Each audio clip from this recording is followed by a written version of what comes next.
is coping when it comes to the different dimensions that I mentioned earlier. Well, when it comes to the first thing, of course, you know now, if you would like to go through the Middle East, you have to have your, I would say, cyber unit, so to speak, technologically speaking, and of course, cultural translator. Now, this is not enough by itself. A week ago, what was that? Last Friday, a guy just left his home, leaving behind a post saying that he is going to take revenge on behalf of Al-Aqsa, which is the mosque in Temple Mount, and this resulted in the slaughtering, viciously and cruelly, of members of family in kind of a settlement called Khalamish. The family was sitting to the Shabbat dinner, and this is actually what happened there. The guy was living behind a post which was full of Quranic verses with their puritanic interpretation.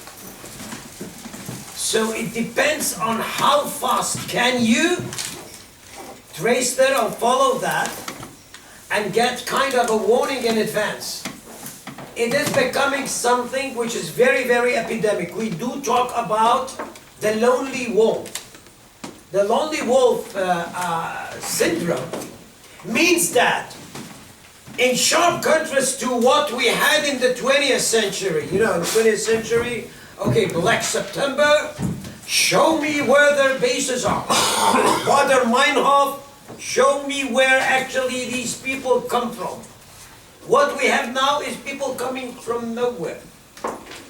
It's from their computer. If they are being hit by the virus, it could take just 1 hour to get out and create and to commit some atrocities all over the place. And you know that this state, the British Island actually, the British Kingdom, has experienced that, France has experienced that, some other states, and of course, this is part of the new modus operandi. When you deal with terrorism, you don't have the basic modus operandi you held in the 20th century. You are not going to intercept. You are not going actually to find the origins in terms of logistics, in terms of territory. What you have here is kind of a totally new challenge. So you have to have you have to acquire what I call virtual wisdom. You have to know what to do with the mass of information you have. Again, how to categorize that and how to interpret that. This is a very tough mission, and it would be much more serious with years to come. It is not going to get back. It's moving ahead fastly. And if we are going to snooze, we are going to lose. So what we have here is kind of a must, and we have to create kind of a research agenda that would help us out with that. And I'm happy to say that, in the academia we have that, and we are being well, I would say, sought after when it comes to that, because we have kind of a unit in the academia which is definitely specializing not only in the technology, because this is beyond our scope of expertise, but again, cultural translators. Remember that. We have to get closer and closer to the mind of the other, to have kind of a clue of what is to be found in the back of his mind or her mind. Otherwise, that would be very, very, it would become impossible actually to trace that and to follow. Second, state and religion. For us, for Israelis, state and religion is also kind of a very heavy thing. In that sense, Israel is a Middle Eastern state. And if we would like to learn or glean kind of a lesson from what's going on, we have to make sure that we have sort of an accommodation or a compromise between state and religion.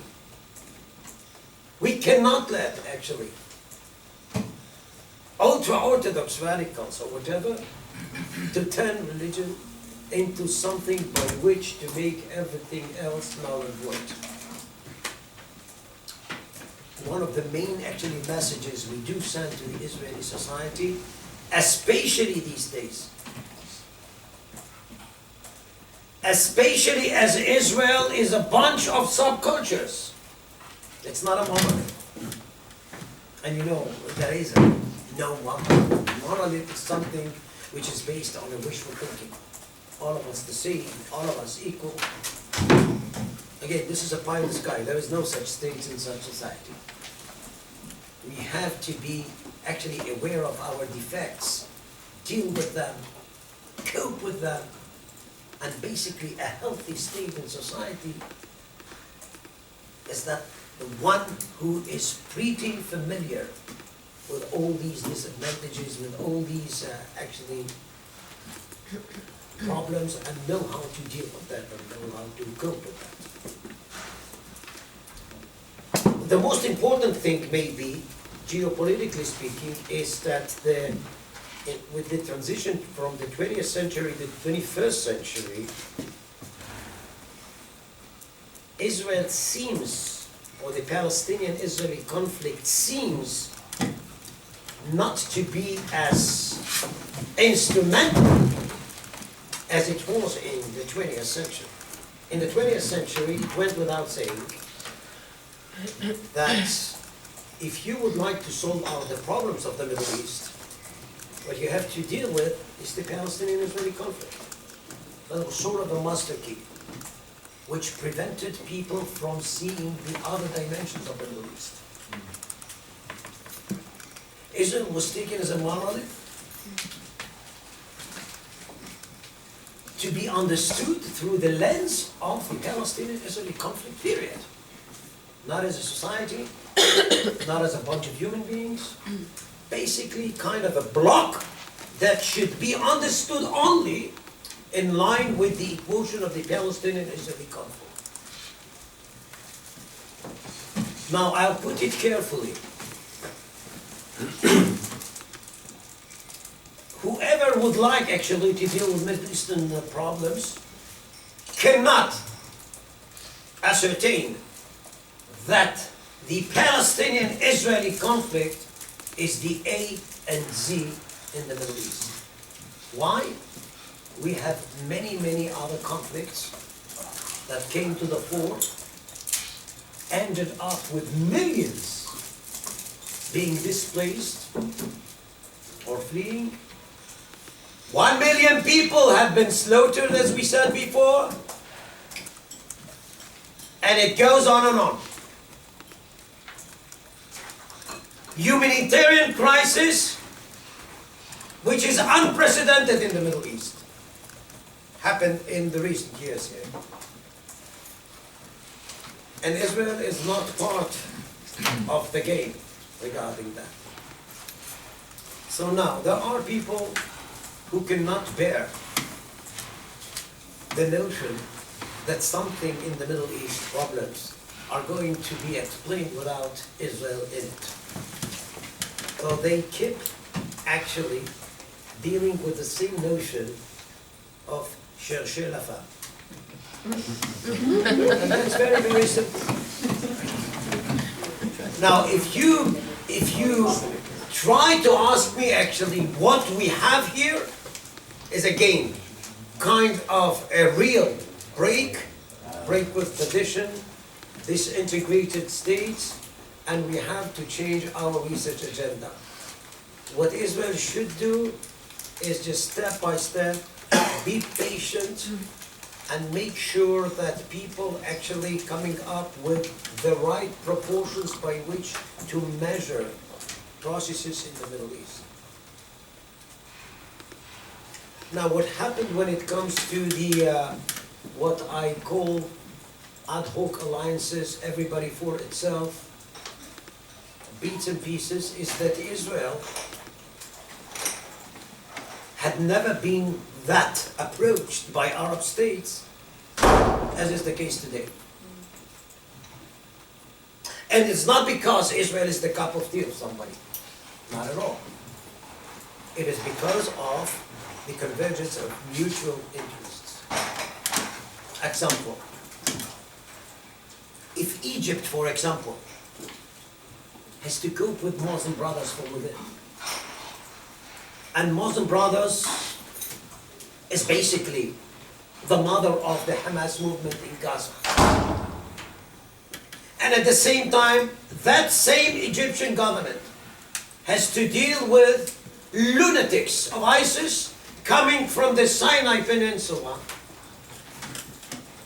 And it goes without saying that Muslim brothers and ISIS are also enemies of Israel.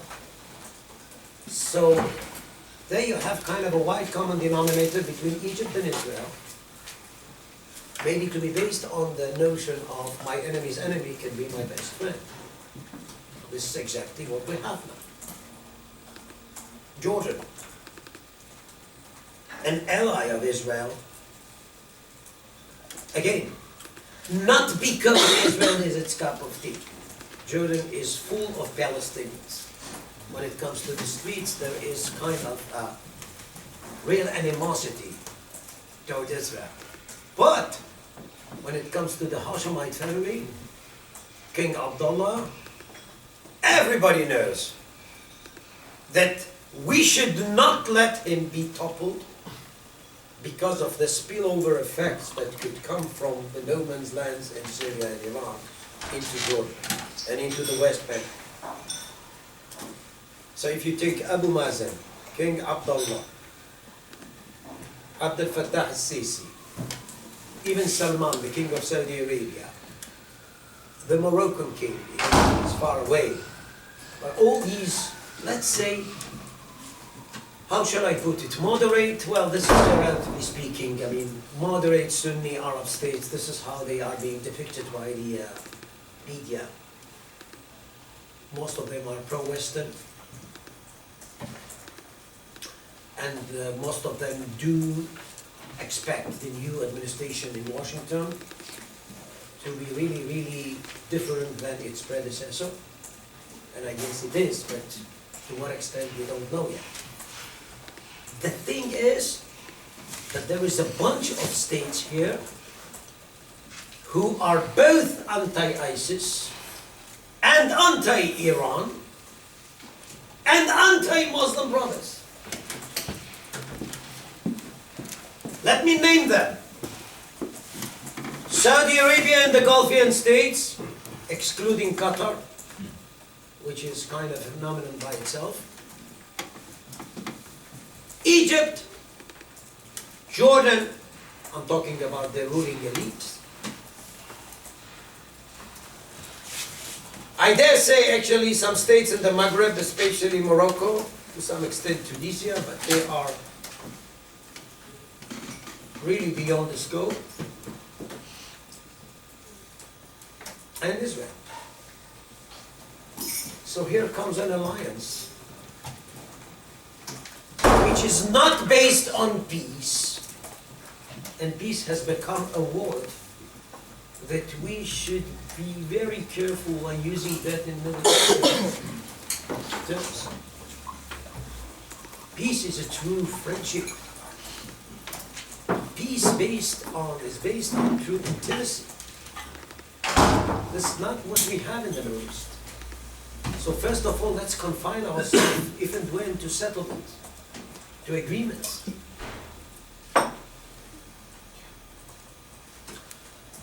I think that Israel, as other states in the region, while trying actually to find the recipe or the modus operandi by which to better your future survival, and this is how I would put it, there is no once and for all.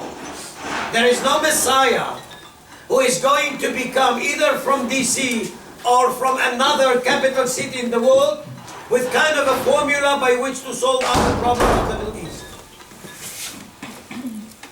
So many hands, plethora of orientations. You can't have one layer with which to build it up and correct actually what should be repaired and what should be corrected here. Not at all. Bits and pieces, again. No blocks. Don't come up with, show me the dichotomy. Where is the black and where is the white? Because this is what our mind is desperately looking for. Give me the two blocks where I could categorize actually the so complicated reality I'm facing with. What is good, what is bad? What is black, what is white? No, we have a plethora of colors here. So many colors. And we should have kind of a clue by which to differentiate the so many and different colors we have here from each other. So basically, we have to learn further inquiry, be aware of these simplistic notions and slogans of the one time of the 20th century. Let's have peace. Let's have well-integrated Iraq. Let's go to Astana, Kazakhstan, and come up with peace in Syria. Well, this is something with which actually people are trying to deceive the public or leaders. You cannot say that you don't have a clue of what to do with one-time Iraq and Syria. So how are you gonna persuade the world that you are still in charge and you still have an idea of what to do? You send John Kerry back and forth to Jerusalem and Ramallah, not to Damascus, not to Baghdad, because nobody knows what to do with the mess there. How would I actually live behind the message that I'm dealing with things in the Middle East? I'll take actually the one good notion that is very clear to everybody, Palestinian-Israeli conflict. And make sure that everybody knows that John Kerry is not in DC because he is in Ramallah, or in Jerusalem, or in Tel Aviv. And he speaks to both Palestinians and Israelis, and behind the corner, how did he put that? 9 months or 10 months, we're gonna have all this settled. In Arabic you say, بكرة في المشمش.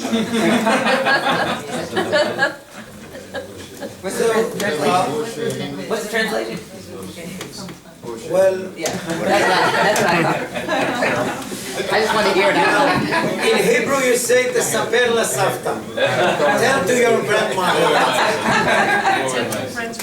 I thought it was close to that. But it has to do with the apricot and the way actually it is being served the day after actually, which is Bukra fil Mishmish. I'm going actually to just deal with the apricot of tomorrow, which is not going actually to be eaten by human beings because it is just distorted. Is it right, Rabi? Yeah. Oh, yeah. Rabi is my Egyptian guy. Bukra fil Mishmish is an Egyptian notion. It's mean it will never happen. Yeah. Of course. I mean, this is the metaphor. But it's very important actually for us to make sure that we know what's going on. What we have here is kind of a situation where Israel is going to be blamed for almost everything, in spite of the basic notion that Israel is responsible for almost nothing in this Middle East. You can deal with Israel when it comes to the Palestinians, yes. There is a conflict between Israelis and Palestinians, yes. They should deal with that actually by themselves, yes. But that's it. Palestinians or Arabs couldn't care less about the destiny of Palestinians. You know who says that? Palestinians themselves, not me.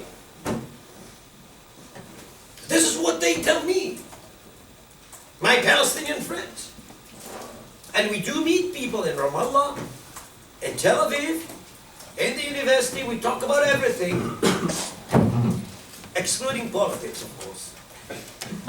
We are dear friends when it comes to every dimension. But I want you actually to be aware of that. There is kind of a bitter animosity within the Arab fold,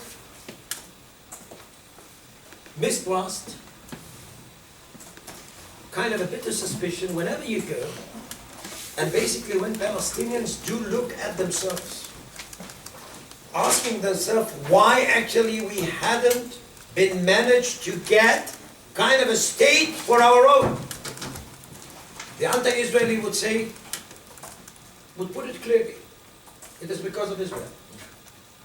Palestinians would say that their leadership failed to react or to respond in real time. And they snoozed. As we say, if you snooze, you lose. I don't think that two-state solution is something which is feasible anymore. But this is my opinion. The whole world is speaking about two-state solution. Why? 20th century. There are many Israelis who talk about two-state solution. Why? Let us say they are retired generals, mainly, who came from the 90s, the Oslo Agreement, which was a real failure. Now many Israelis would say that loud and clear.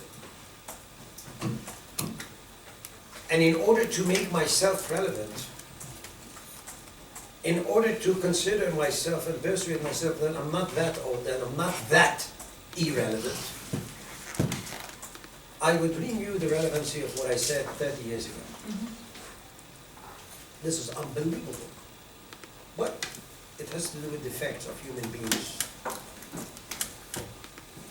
I guess that we shouldn't put the blame on nobody actually doing that, because we are also human beings.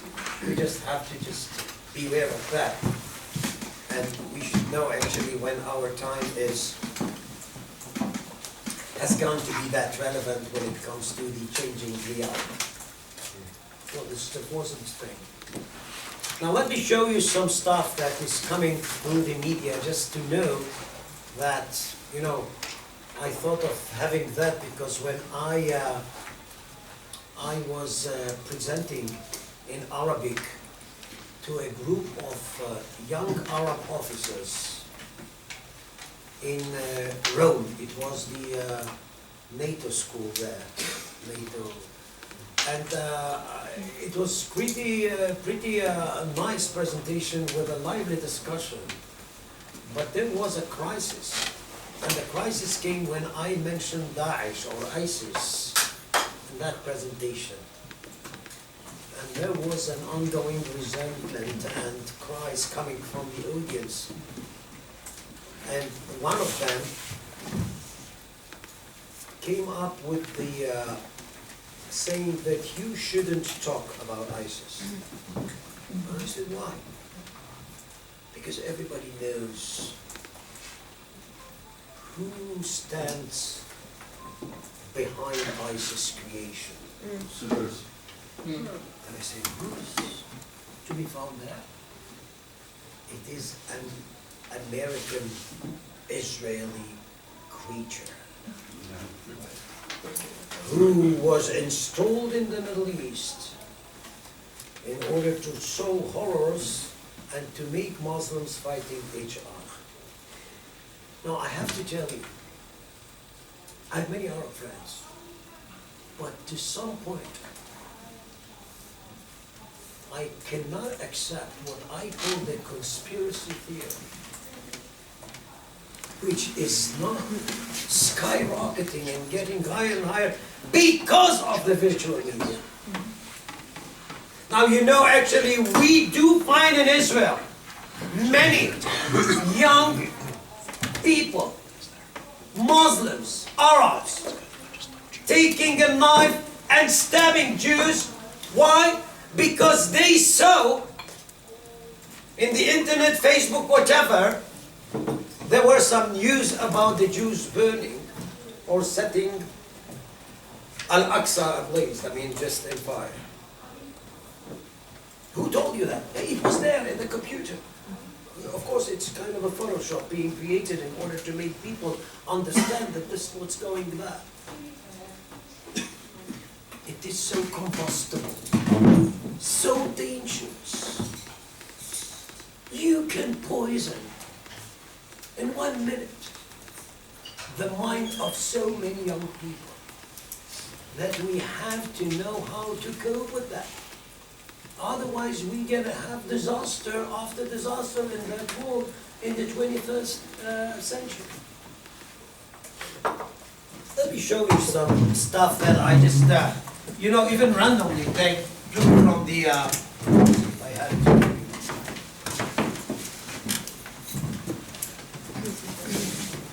Okay. Here you go. This is Abu Bakr al-Baghdadi. He has a CIA membership card.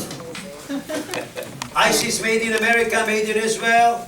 And of course, this is a conspiracy theory which says that, the elders, the protocols of the elders of Zion are coming to the fore, and you can explain almost everything by using that. Here is Netanyahu. He is visiting the injured soldiers of ISIS in Jabhat al-Nusra, which is kind of a branch of Al-Qaeda. And again, this is basically another conspiration of Israel. Look at this, United States, Israel. What we have here is everybody, Takfiri, Nusra, Daesh, Qaeda, and Wahhabism. So this is basically not something that is to be found on real time and basically kind of a reality by itself. It is also concocted by the vicious Christian-Jewish alliance or American Jewish Israeli state. Okay, what we have here. Here, basically, we are sitting back to back with the Iranians. So you understand that this is kind of a Sunni Puritanist interpretation of what's going on in the Middle East. The Shiites are cooperating with the Israelis, the Jews. The Jews took Palestine and the Julan, and the Iranians, their friends, took the disputed islands in the Gulf from the Sunni hands. And that goes on and on, of course. Of course, we have here some more items that are related to that. Okay, look at this. This is something that we just took from ISIS website. This is sort of an icon which says from the beginning, half of jihad is media. Again, half of jihad is media. This is kind of a sentence by which to epitomize the whole notion when it comes to ISIS. Look at this. This is, and I would like to show you actually the way ISIS poisoned the mind of so many. Remember actually what happened in Palmyra in Tadmor. What is being said here actually that the world, the Western world, was so worried about the extinction of unique birds in Palmyra, but not with the extinction of people. So this is something by which to ironically put the way actually the West is looking at things. You are dealing with the athar, which is antiquities, but not with the insaniya, not with humanities, or humanity, yeah? Humanitarian suffering, maybe. Okay, so this is what I have to say here. And of course, there's a lot to be said. This is just the beginning. We are building up a research agenda, and we are being supported by many who would really like to start dealing with the problem, to name it, and to deal it by its own name. Not hiding behind the bush with irrelevant slogans, which keeps you under kind of a situation as if you have the knowledge of how to solve it out. We have to be very, very sure, 100%, that we are going to leave behind kind of a safer world for our next generations. With the way it is being conducted, it is very dangerous because nobody does nothing for bettering our world. And I don't know if ISIS was defeated or ISIS has won. In my opinion, for the time being, ISIS has won. Because I would like to see kind of a real campaign by which to really cope with the virus, with the epidemic ramification of the virus. So we have a lot to do, each one of us in his own state, institute, family, neighborhood, whatever. But now we know, leaders are not going to change the world. If at all, it would come from the people themselves. Now, do the people know that? I'm not sure. Because people, in order to strip them of the responsibility, would blame the leaders. Well, we know who the leaders are. These are people under interrogations, sought after. They are doing their politics of survival more than anybody else, and they don't have time to really think about our future. This would be a sort of an infantile thinking to believe that the leader sitting there, what he has in mind is a future vision of this society on state 30, 40 years from now. Not at all. Politics of survival. And this is legitimate because they are politicians. They have to think that way. If we would have been there, maybe we would have thought the same way. I don't know. Haven't been there.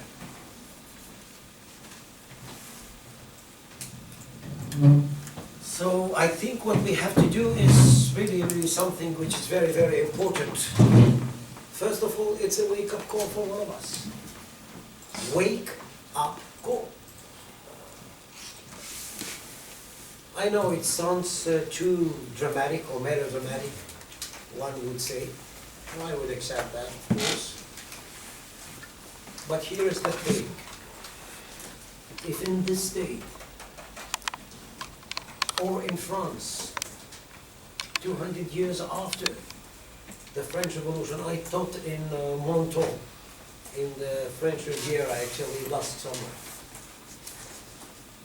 And some of my students, Menton is nearby Nice, of course, where in the Bastille Day,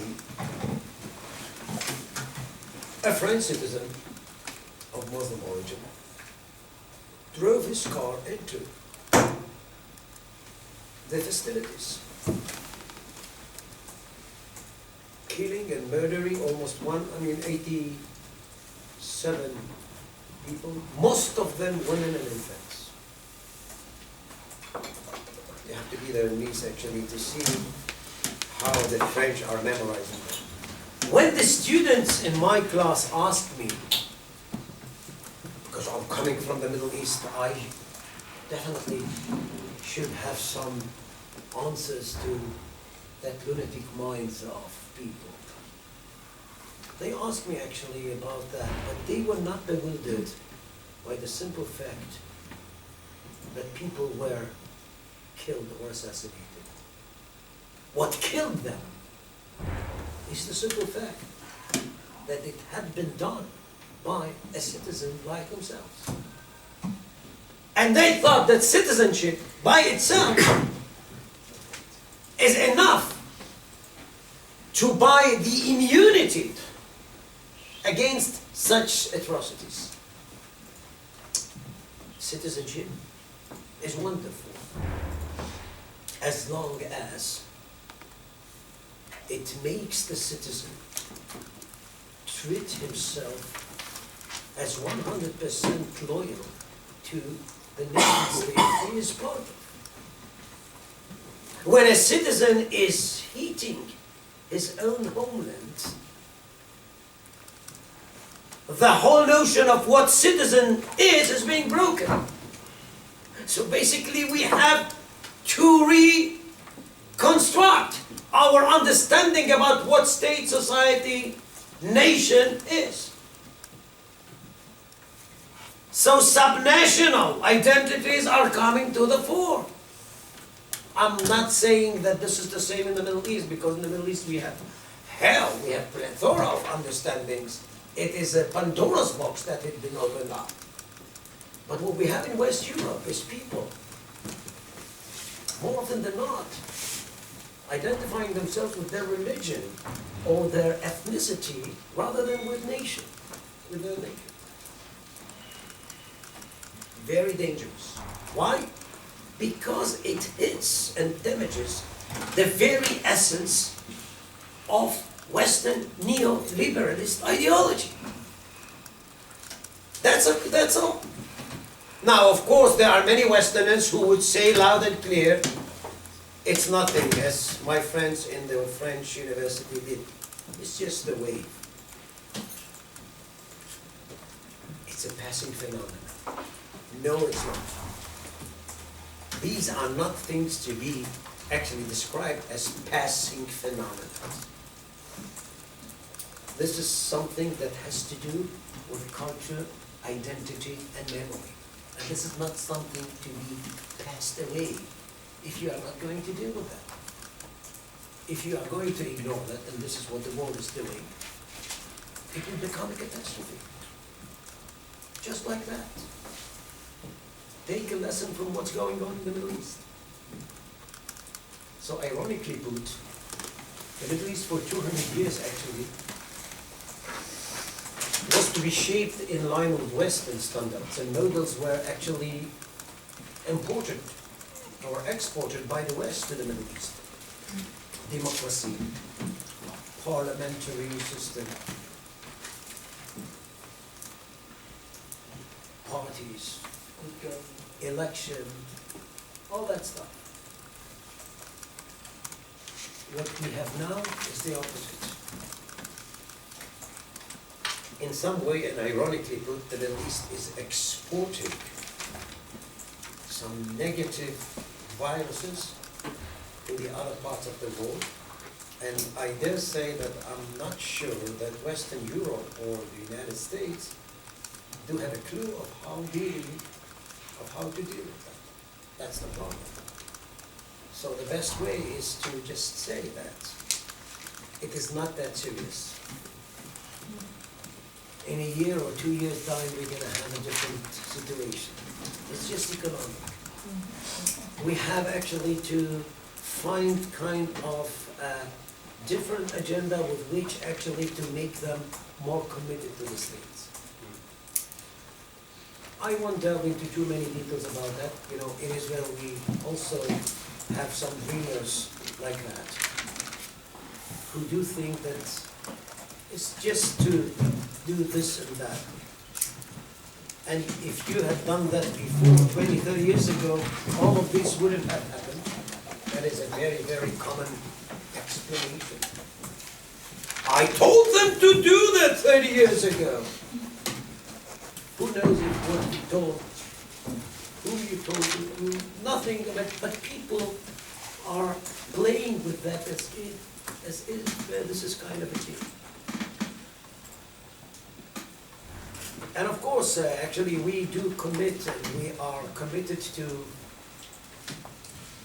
our tiny Israel. And I'm speaking now as an Israeli, not as an academician. Because this is a tiny state, 8 million people. Don't forget, 25% of them are Palestinians. Let me just repeat that because people tend to forget that. more often than not, I just been to Romania, and one of the commentators actually said, what's the real problem is 2 states for 2 people. All Palestinians go here, all Jews go there. I want you to know that in the case of 2-state solution, 25% of the citizens of Israel are Palestinians, and we should respect that, because we are a democracy. So we are a Jewish state, but at the same time, we have to think how to continue actually the sentiments and the rights of many Palestinians who are Israeli citizens. Of course, if they are going to respect their citizenship and be loyal to the state. Otherwise, nothing could happen. Problem. But just stick to the facts. 2 states for 2 people. Sounds very clean and net. But I was astonished and bewildered when I understood that those who adhere to the notion of 2 states, do not recognize the simple fact that under that agreement, 25% of the citizens of Israel ought to be Palestinians. And they are going actually to be squeezed. In kind of an equation which is very difficult for them. Because more often than not, their people are fighting the nation. Or the state, let's say. Who should I be loyal to?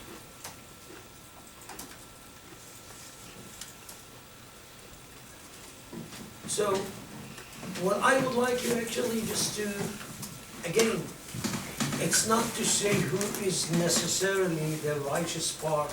It's not a blame game what I'm doing here. First of all, let's make sure we know what we are dealing with. And only thereafter actually try to start thinking of the situation. So I think I'll stop here, and if there are questions or... So, you had a question before? Oh yeah. First of all, thank you. Really, really amazing lecture. And my question is regarding Al-Ummah al-Islamiyya, the Islamic nation. We were talking about identities and this people who have like hybrid identities. This is what I call them.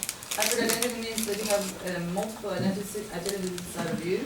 Like for instance, this French person who is also Muslim, who is also from Algeria, and these are 3 identities, and he can choose which one he's going to use on a different stage of his life.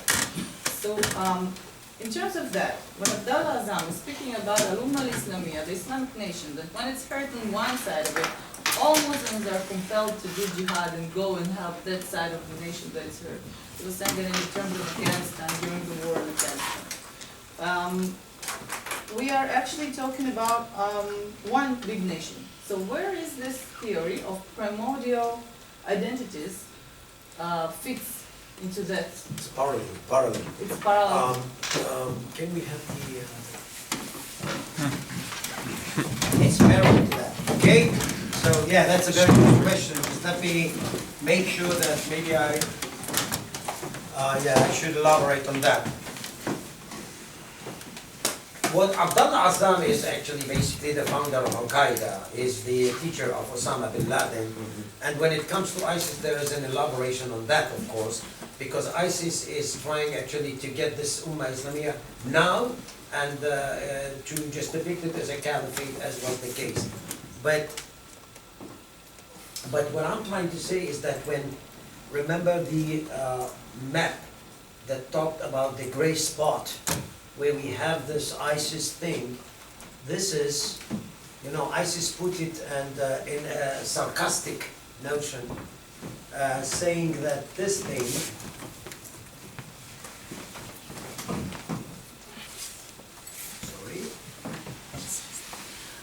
that this thing is, you know, in Arabic they named it, here we go. See that? This was the boundary between Iraq and Syria. When there was a caliphate, there was no boundary. Here in Abu Kamal, ISIS actually ironically put the Sykes-Picot post as if it was kind of a concoction or a conspiracy to divide Muslims and name these people Iraqis, these people Syrians. There is no such thing. And this is called by ISIS Kasr al-Hudud, which means breaking up the boundaries, and all of them should become citizens or subjects of an Islamic notion. But the problem in the Middle East is that, again, this is not a dichotomy between Puritanism or... It's not a problem between, thank you, between Puritanist and, let's say, moderate. What we have here is on top of that the Kurds, primordial identity, coming from times immemorial, Alawites, who are trying to rescue themselves, Druze, we didn't talk about that. They don't want to have a state of their own, but they have to have kind of a compromise with the incumbent. So who is the incumbent? When Bashar was weak, they looked for somebody else. When Bashar is stronger, they are trying actually to mend fences with Bashar. But basically, look at this. This is a plethora of minorities. Each one of them is not going to sell his merchandise for kind of a caliphate or something like that, if that means losing his own, you know, uniqueness. So at the same time, you are coming from down, and this is something that we have to just make sure. We do not move horizontal. No. We are not coming from the out and trying to understand what's going on. We are coming from the basic, deep ground of the Middle East. Times immemorial. So we are moving up from the past to the nowadays reality and trying to have a dialogue between what we see and what people have in mind. This maybe wouldn't actually provide the solutions, but this is kind of a must by which to start understanding what's going on and who is who. So basically, it's in tandem. And this is why I said from the beginning, you can't come up with one layer. The West is coming with one layer. Why ISIS is the problem? We're going to get rid of ISIS. Now let's see if there is no problems here. You're going to get much more problems because everybody's going to fight the other now. When ISIS was here, there was a common denominator.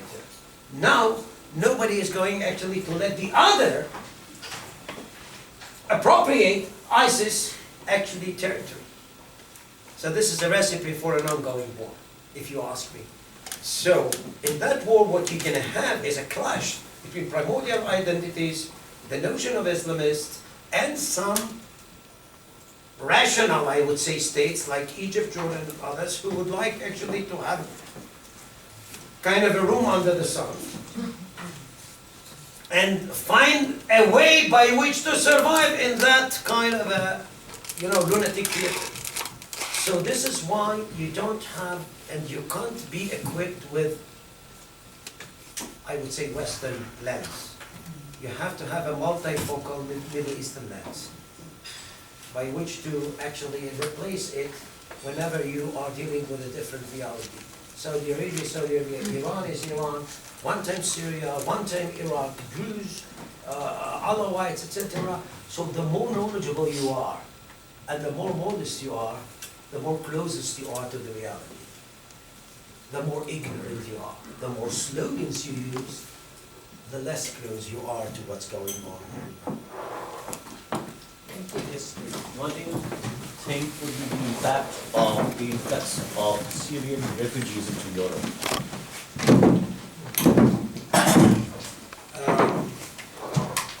Well, I mean, these are miserable people, really. And I don't know, listen, you know, when France, for example, or Britain opened up their gates for let us say, to the one-time colonies. When it comes to Britain, it would be India, Afghanistan, Pakistan, etc. The Commonwealth, basically, and others. When it comes to France, we know it's the Maghreb and some portions of Africa. You know, the notion was pretty clear. What was the notion? I'm gonna get people coming from there. Europe had then kind of a deficit when it comes to the labor power. And we can say that industrial, let us say, parties and economic companies in Europe then urged the government to bring in more and more people from them. Why? Economically speaking, that was highly needed and very profitable. What happened is that when it comes to the first Pakistani, Afghani, Indian, African, Maghribi, whatever, they could tell themselves that they made a very good deal. Why? They compared their realities with their place of origin at the same time. The son, the daughter, the grandson, the granddaughter, the great-grandson, the great-granddaughter were to become equal citizens. Because Britain, in that case, or France, or whatever, okay, that's just an example, was to become their homeland. Now, the fascinating and vicious circle of history made these people 20, 30, 40 years ago, after that, later on, asking themselves questions about their status and their position in their homeland. And since socio-economically or politically, they felt, let us say, I won't say second-class citizens, even if this is something that they definitely felt, but second drivers, let's put it metaphorically, that would be better. For many reasons. I don't, you know, I think as I told you, Laser actually talked to me about psychology and history. I think that this is a discipline which is very, very important in order to understand history. Because people are being motivated by,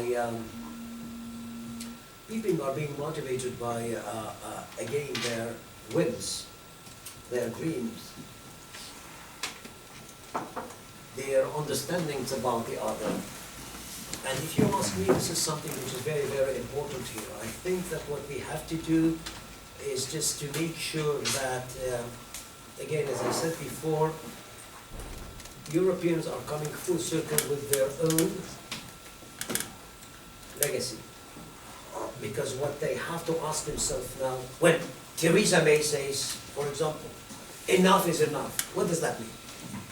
Tell me you, what does that mean? Is she going actually to send security organ here to Bayswater or whatever in London and start searching actually the house of Muslims, or, you know, violating their civic rights, violating their civic rights? I'm not sure that she is able to do that. And we know that this thing by itself has to do with changing the constitution before. So, I don't know what would happen with the, you know, in Eastern Europe they are not going to, you know, in Hungary, in Poland, they're going to break their bones. They won't go there. I tell that because this is the fact, I know it. They would go to France and Britain. Because France and Britain and Netherlands and Sweden and Norway, they would have to deal with their neoliberal ideology that tells them that they must be very generous in hosting these people, at least that was the case until recently. But then, to ask other questions, of what does that mean? So Sweden, that has always known actually who is to be blamed for all atrocities in the world, that was Israel basically, now is coming up with something that's very rational. We are not going to let them in unless they have enough money. What is that? How compatible this is with what we call, neoliberal ideology.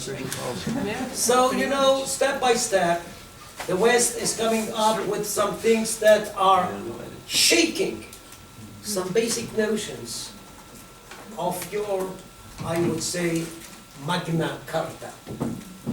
And when it comes to that, this is very dangerous, because if you don't have enough courage to put it on the table and to turn it into kind of a national discourse, whatever the outcomes are, you're going to get Marine Le Pen, I dare say you're going to get Trump, you're going to get some others. Because they are not the problems, they are symptoms of the problems. Symptoms of the problems. So in my opinion, we are having here kind of a very, very delicate moment when it comes to the historical transition of state and societies. We are moving from the 20th century to the 21st. We can actually epitomize or depict or title that as the moving from one millennium or to the other. But what happened to be here is kind of an attack of the winning formula of the 20th century. And not surprisingly, the 21st century was to be opened up with the 9/11 atrocities. As if to say that what we are going to have in this decade is to just revisit some of the notions we thought in the 20th century that they are the ultimate truth. This is how I read it. We have a lot of questions, so what I'd like to do is very succinctly, no speeches, very short questions. Larry and Michael will collect, No. you know what? Just answer my question. Okay, very good, so. So very succinctly. Hold on. Larry and Izzy, So- collect two. So, point one, which is tongue-in-cheek, because of the all these complications you point out in the Middle East, maybe we should have taken the deal in Uganda. So that's just throw it out there. Be Okay. someplace else. Listen. That was my question. Okay. That was a joke. The question is, can you extend? I really appreciated the theoretical perspective, the theoretical way of saying understanding identity. Does that also apply to the relationship between Jews in Israel and Jews in the diaspora in terms of this? Could you use the same theory to understand the conflict? Izzy, we'll collect two questions. Now? Please. Okay. Answer. You're gonna collect Oh, some questions, sorry. and respond as well. Simple question. Who's paying the bills for ISIS? And could it be Turkey? Who's paying the bill for ISIS, you? Yeah, I mean, financially. It's gonna be Turkey.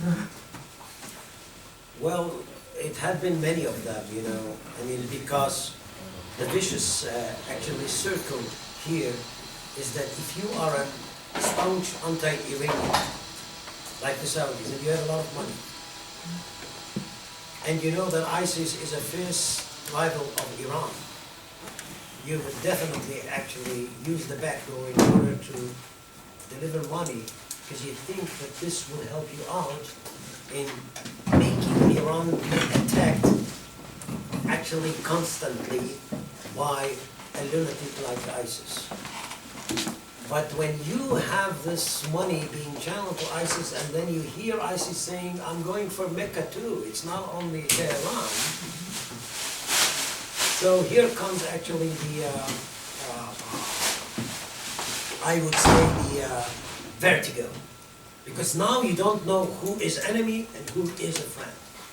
And basically what Turkey is trying to do, and this is another level, Turkey is the leader of what we call political Islam in the region. This is how it sees itself. Patron of Hamas, of Muslim Brothers in Egypt, champion of all the, let us say, people who are suffering in the region. Now, this is a very cynical game. We know that. We know Erdogan. But basically, Erdogan is trying actually to wage a drive between moderates and Puritanists and go through that support of what we call actually Muslim Brothers wherever they are. Of course, Erdogan has an agenda of its own. He is anti-Iranian in terms of hegemony in the region, anti-Egyptian in terms of hegemony in the region, anti-Saudi in terms of hegemony in the region, and he has many, I would say, plans when it comes to one-time Syria, because he would like to get some slice of the territorial which were left by ISIS. So basically Turkey is always there. We know that because in East Jerusalem, for example, all these societies of Murabitun and Murabitan, the people who are stick to their, let us say, one-time notion, religiously speaking, they are being financed by Turkey one way or the other. We know that. And Erdogan keeps playing actually the, I would say, very cunning game when you are doing double standards in the Middle East. Everybody, including Israel, doing double standards in this region because you can't go straight. You're going to meet the wall if you're going to go straight. So it is very tricky game. Now, what was the question? Well, yeah, sure. Diaspora, well, this is a kind of, again, a wake-up. I guess we had 1 decade, maybe 2 decades, in order to create, I would say, a fresh bond of both Jews in Israel and diaspora or world Jewry. You know, Jews are, you know, and I have seen that in Latin America, in the States, whenever I meet with Jews all over the world, you know, the young generation has sort of a tendency or a trend of conversing, of intermarriage, and basically this is not the Druze sect, you know, who are able just to marry one of your own, you know, and just thereby secure your cultural boundaries forever. So I think that, again, what Israel should do is to create kind of a program which is very ambitious, very intensive, by which to spread the rumor all over the world, because it is almost the 11th hour. If we are going to antagonize them, if they are going to antagonize us, I'm talking about Israel and diaspora, all of us going to lose. So I hope that both of us will know how to rebuild the bridge and get kind of a sense, and it's not that Jews have to make aliyah. I'm not talking about that. But I would really like actually Jews all over the world to get to the realization that Israel is their second home. Israel is their second home. Israel is not a burden. Like many Jews actually put it in front of me when I talk to them. You are making a lot of troubles for us. What does that mean? You know, we have to just talk, to listen to each other, and to create kind of a different understanding.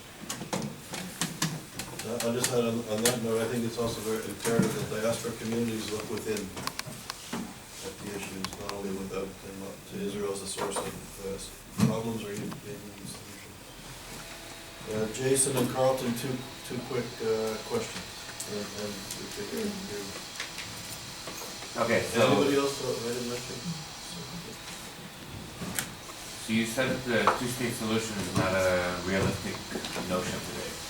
So what, in your opinion, is the solution? Well, that's the 24 million question. Well, you know, I'm being attacked by Israelis when I'm saying that the two-state solution is null and void. So the next question was, so what is the alternative? You don't tell me that you don't have a solution. which is going to replace the two-state solution. I should show you my, my website, Facebook, whatever. I don't know, somebody's running that for me, so I don't know even how to deal with that, but I have so many comments coming from so many people in Israel. Don't tell us that we are going to be left with no solution. There must be a solution. Well, once I was presenting in Canada, there was a mechanic engineer or something like that told me in the Q&A discussion, listen, every problem must have a solution. This is what my discipline told me. Frankly, I don't think so. I don't think so. It would be irresponsible for, to come up with kind of a solution and to promise. My late uncle, he was born in Iraq, then moved to Tehran, came to Israel, and then passed away in the States. I remember that when I was 5 years old, I remember that. I got from him a birthday present. He was in Israel at the time, and he was to provide me with a kind of an electric train. That was unheard of. The year was 1962.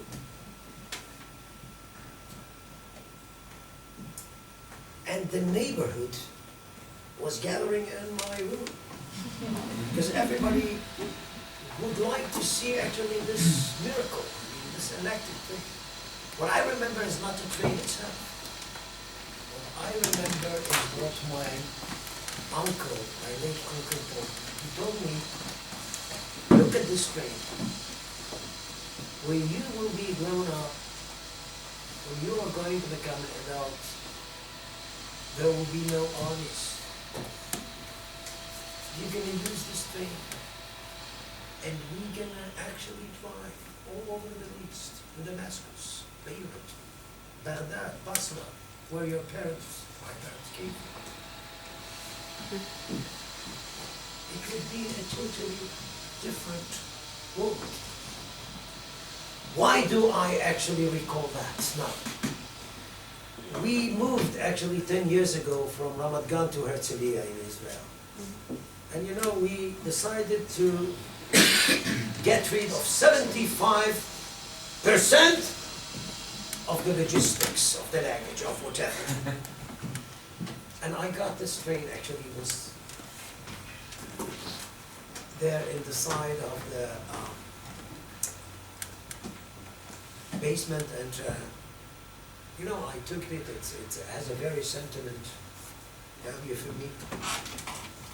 I cleaned it up, and my grandson is 5 years old now.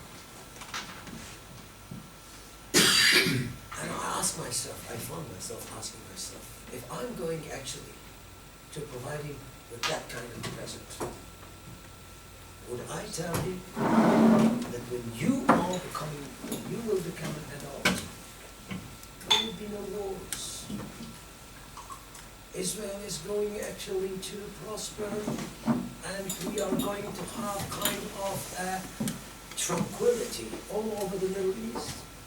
I wish I could say that, but I can't do that. It would be irresponsible. I can tell you that because it's my experience. I grew up with the notion that says that when I am becoming an adult, there will be no armies and no wars. I just believe what my uncle said. When I came to the Israeli IDF and I was in intelligence, I knew that it was wishful thinking. So I think it would be very, very responsible not to come up with kind of a very, very pretentious design, because it is not only up to you, it takes two, and in the Middle East, a million to tango. And I'm not sure actually that there is the willingness, which is highly needed, of everybody to take part in this dance. So basically, I would be very, very, now, but in Hebrew you say, "Patur belo chlu ifshar," so I can't leave it as if there is no solution. Here is my thing. I think that the Palestinians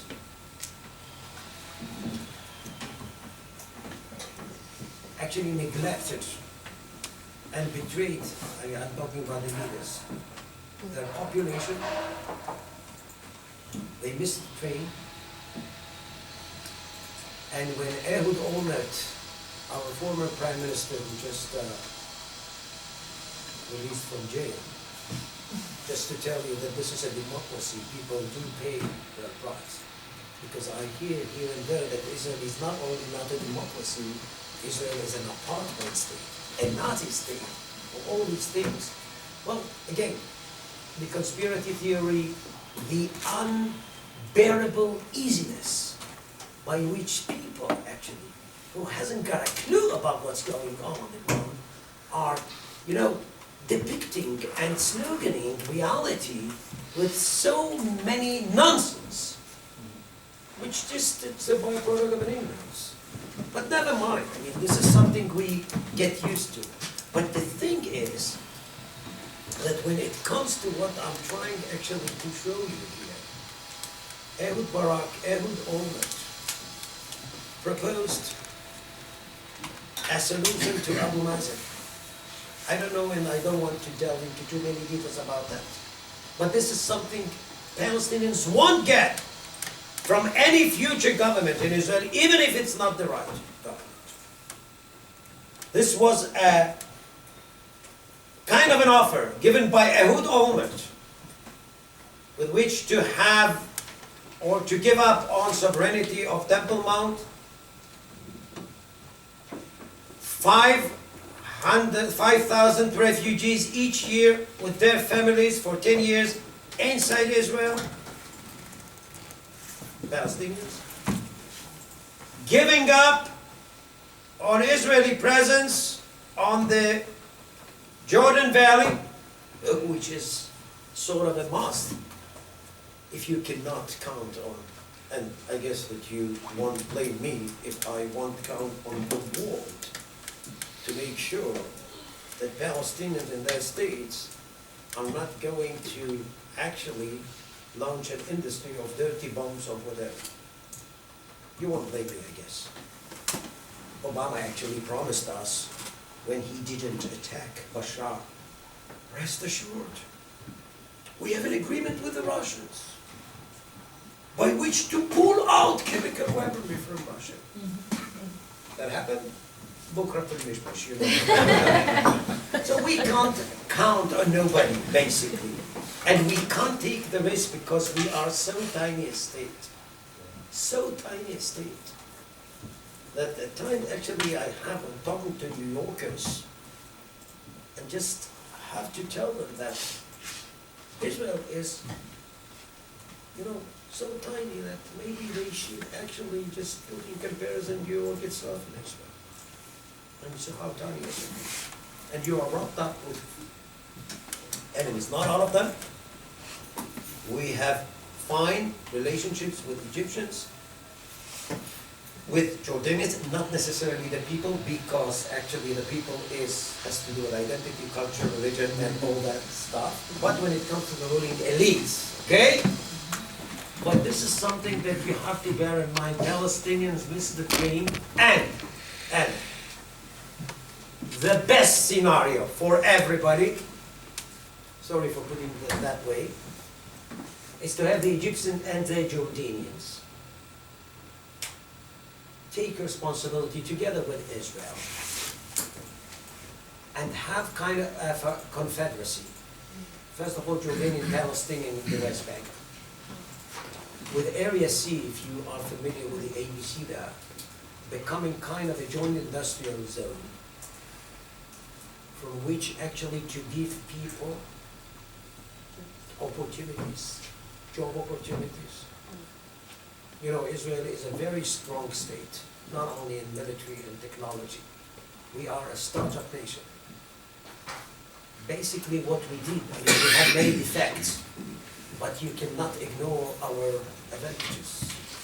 What we managed to do in 70 years is Jean-Paul Sartre actually depicted as a miracle. So who am I actually to come up against that? So what I'm trying to say here is that, you know, we should, let's put it that way, we should try to develop something which goes out of the box.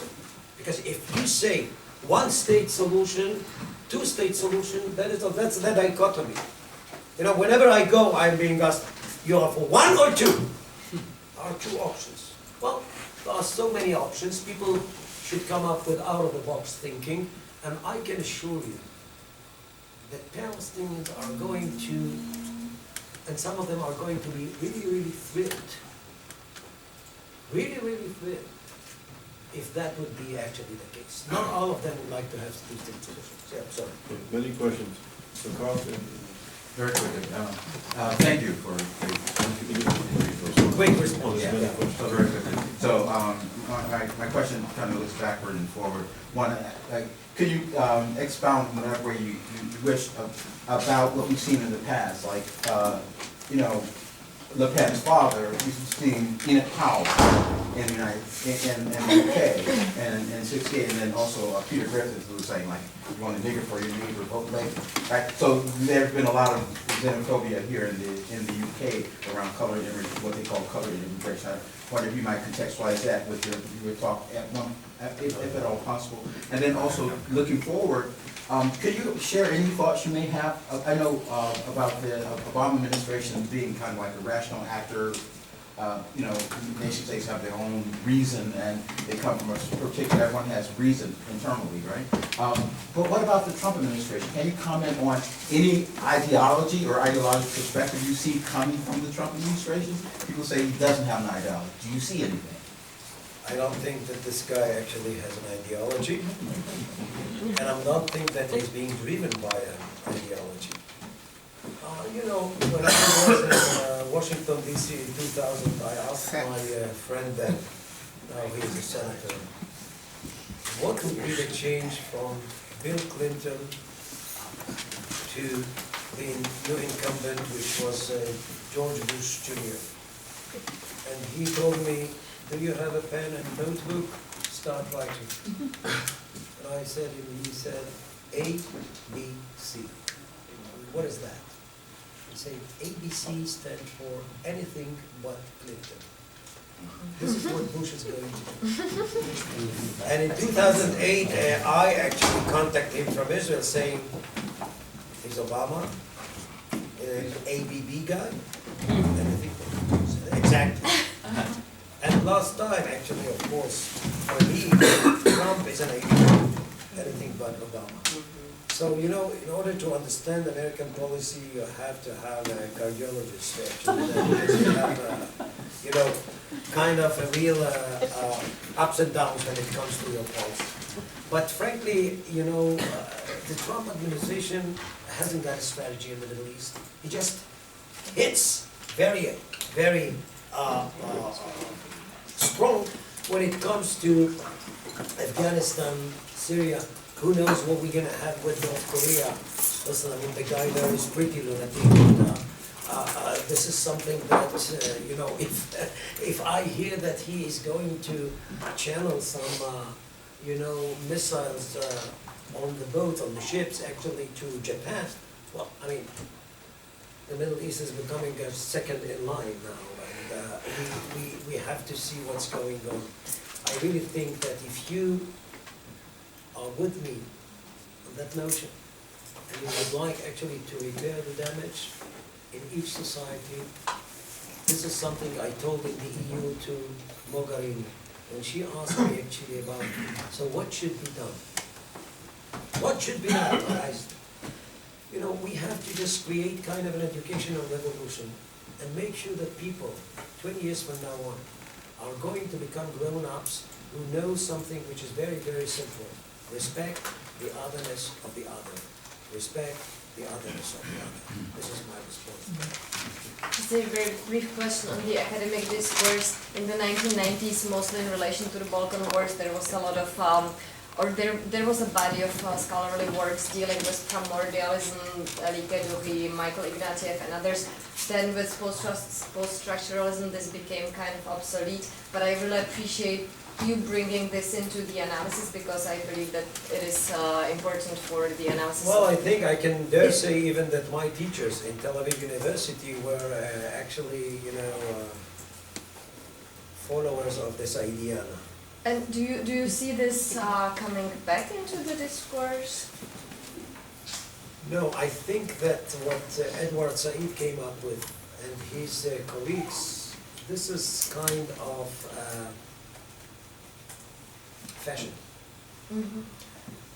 What I think people like Bernard Lewis and Fuad Ajami and others were dealing with is the real world. Real world. Because when you deal with people, human beings, you have to take into account the ingredients of which human beings are being comprised of.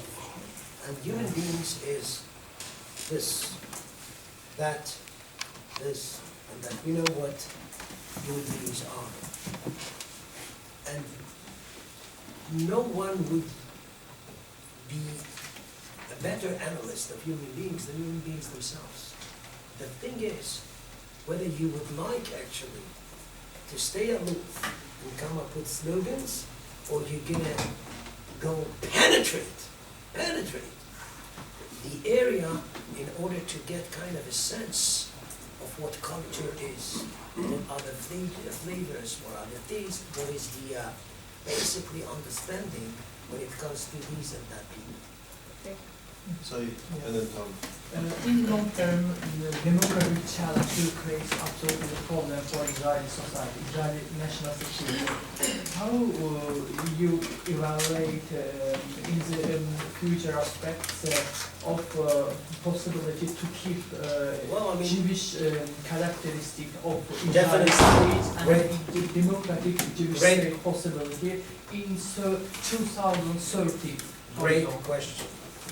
Because let's say that I am a right-wing guy who stands now on the right flank of this. This is kind of a schism you have in Israel, right and left. So what the right is going to say, if you are going to get rid of that territory, so to speak, we are going to get back to what Abba Eban, one-time foreign minister of Israel, actually depicted as the Auschwitz boundaries. So small, you cannot do that. So if you're gonna hand them over, that would be a catastrophe. Now let me move to the left flank, and they come to the right. If you're gonna keep it, as you said, you're going to end up with a catastrophe. So both are pretty sure that that would be a catastrophe. For different reasons. This is, by the way, a very Jewish psyche. Whatever we do, actually, we're going to end up with a catastrophe.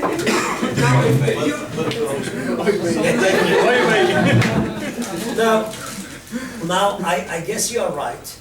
And if we are going to have one-state solution, that would basically undermine what is most important is the Jewish character of the Middle East state. This is why I said confederacy. Jordan, I don't know if Rami would accept that, but I wish the Egyptians would be partners in something big that we can do together in Sinai and Gaza. This could be a huge industrial park. That could be a huge touristic scheme. We can have a different world. But again, Palestinians are stuck there, fighting each other, coming up with lunatic notions days and night, complaining about the occupation, but actually when it comes to sitting with Abu Mazen, an average Israeli would tell you, okay, I'm going to have an agreement with Abu Mazen today. What if Hamas is going to take over the West Bank tomorrow? And we know that Hamas does not recognize the right of Israel to exist. So what is that? Are you going to play games with my future? The average Israeli won't accept that anymore. Won't accept that. We tried it in Oslo. We tried it in unilateral disengagement from Gaza. What we got actually after Gaza, Qassams, rockets over the south. We actually withdrew from Lebanon. We got this and that. We withdrew from West Bank. We got this and that. What I'm trying to tell you is that, you know, I'm not even do not talk about the righteous part. I'm not going to blame the Palestinians. I'm just giving you what most Israelis had in mind. Have in mind. This is what counts. Because people are referring to reality as what it should be. This is what people do in the academia all over the world. They are coming up with theories of what should be. Guys, we have to deal with what we have on the ground and what people think about that. And this is where we have to just have a point of departure. I agree with you, but confederacy with something that is definitely a right solution. So what I'm going to do now, I'm going to collect, there's 3 remaining questions, I'm going to collect them, and we have just a few minutes to wrap up. So Thomas, Daniel, and Rami, very succinct questions, and then we'll let Uzi respond. My question was already asked. Okay, so okay. I resign. Thank you. My question is very simply, what can we know about the relationship between the Muslim world and China and or North Korea? I mean, that's very interesting because we had before we came here, we had a delegation coming from China. Any Chinese here? Yeah. And, you know, they asked me the same question. And, you know, this was the first time when Chinese are coming up with something, at least in Tel Aviv University, which relates to their own country and their own anxiety. And they asked me about the Uyghurs in China. And this is actually kind of a huge section. Of course, in China, it's just, I don't know how many percent, what is the percentage, but you know, in China, 1% makes kind of people by themselves. We used to have, we opened up in Beijing kind of an innovative center of Tel Aviv University in Beijing. And you know, I was the keynote speaker there, and I just welcomed the Chinese. It was in Beijing, and I said, you and us together makes the greatest nation in the world, actually, when it comes to people. But I have to tell you that when it comes to that, and this is very, very important, because even the Chinese, I guess these days, are pretty, let us say, anxious about the infiltration of such, let us say, ideas to... I was bewildered to find that in Japan, I don't know, are they Muslims? There are. I just asked them actually what, and they said that they just make sure that there are restrictions, and I don't think that this should be the case. But there are states who are that anxious about that. They got that, but remember, they do not hold the Western neoliberal ideology. They could do things in kind of a very strict and blunt way. And unfortunately, I'm not actually in favor of that kind of an ideology, but what they can do, actually, democracies cannot. So when it comes to democracy, the challenge is much more complicated. I remember we traveled to China 9 years ago, and we were warning the Chinese government about the rise of political Islam. No, I mean, they definitely are worried about that. They are worried about that, and this is something that, and by the way, the Philippines have been, some islands actually have been taken captive by ISIS. Yeah. Prof, I have a comment, not question, but I want to get your opinion about it.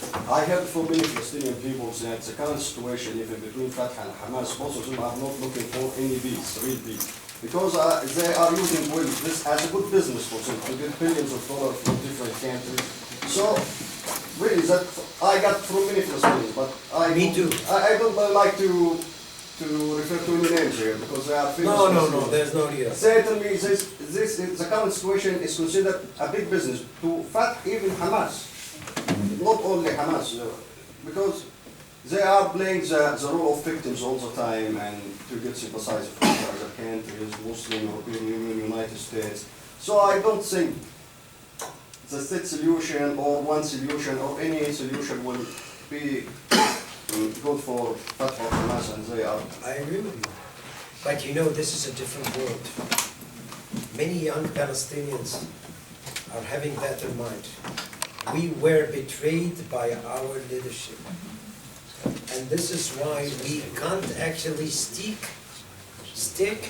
to the leadership anymore. You have the people, actually in the virtual world, people, and they are being tempted by so many ideologies. And I think that wouldn't take a long time before Abu Mazen and others are going actually to find that there is a price for their betrayal of the Palestinian people. And I think, really, that what you said leaves us with 3 states for 2 peoples. Have you heard this? So Abu Mazen is being supported by Israel because he is being afraid to be toppled by the Hamas. Without Israel, Abu Mazen cannot actually stay on in the West Bank. Hamas would like actually to penetrate the West Bank and to bring in ideology, a poisoned ideology, in order to get all these things happen, but the Israeli security organs won't let them do that.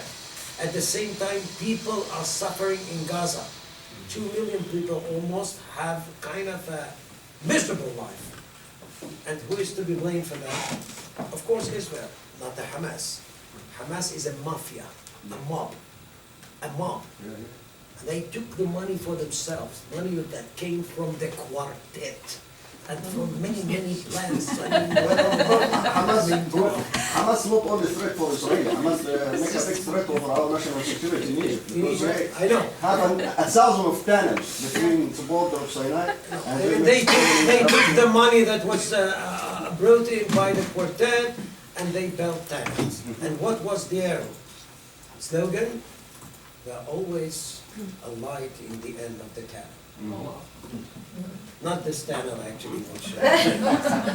So if you come to think of that, you know, we have a real complicated situation. What I tried actually to bring in, with all respect, I say just some modesty, because I mean the situation is so fragmented that when I actually, and I'm a very, very nice and generous person, but I can get pissed off when I hear that somebody is coming up from there with a formula to solve all the problems of the Middle East. It's very interesting to see now when you are inquiring into that, you see that the guy knows nothing almost. He's just coming up with kind of a notion that was fully implemented in the Tahiti or in Latin America once, and he thinks that this formula could work here. This is something that is very, very artificial, and I hope that we just manage to make some sense about the Middle Eastern eventualities. Thank you, Uzi.